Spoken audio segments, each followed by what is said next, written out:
জনপ্রিয় ক্রীড়া সাংবাদিক ও ক্রিকেট বিশ্লেষক দেব চৌধুরী ইসলাম ধর্ম গ্রহণ করেছেন। আজ রাজধানীর দারুস সালাম শাহী মসজিদে তিনি ইসলাম ধর্ম গ্রহণ করেন। জুমার নামাজ শেষে তাকে কালিমা শাহাদা পাঠ করান মসজিদের খতিব জনপ্রিয় ইসলামিক স্কলার আব্দুল হাই মোহাম্মদ সাইফুল্লাহ। এ সময় উপস্থিত মুসল্লিরা তাকে ইসলামের ছায়াতলে স্বাগত জানান। অনেকেই তাকে আলিঙ্গন করেন এবং উপহার হিসেবে ফুল ও পোশাক দেন। অনুভূতি প্রকাশ করতে গিয়ে দেব চৌধুরী বলেন, আমি সম্পূর্ণ স্বেচ্ছায় আজ ইসলাম ধর্ম গ্রহণ করেছি। আমি আরবি পড়তে পারি না, তবে আমার ঘরে কোরআনের বাংলা অনুদিত 3টি কপি রয়েছে।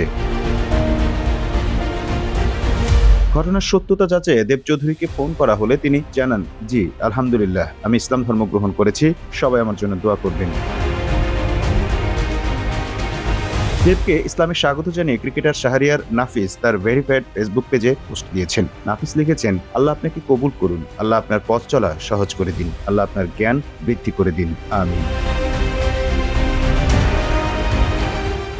জনপ্রিয় ক্রীড়া সাংবাদিক ও ক্রিকেট বিশ্লেষক দেব চৌধুরী ইসলাম ধর্ম গ্রহণ করেছেন।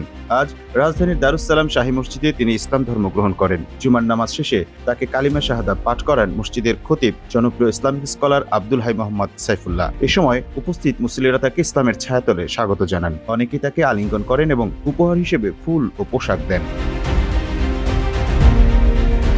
অনুভূতি প্রকাশ করতে গিয়ে দেব চৌধুরী বলেন, আমি সম্পূর্ণ স্বেচ্ছায় আজ ইসলাম ধর্ম গ্রহণ করেছি। আমি আরবি পড়তে পারি না, তবে আমার ঘরে কোরআনের বাংলা অনুদিত 3টি কপি রয়েছে। ঘটনার সত্যতা যাচাইয়ে দেব চৌধুরীকে ফোন করা হলে তিনি জানান, জি আলহামদুলিল্লাহ, আমি ইসলাম ধর্ম গ্রহণ করেছি, সবাই আমার জন্য দোয়া করবেন।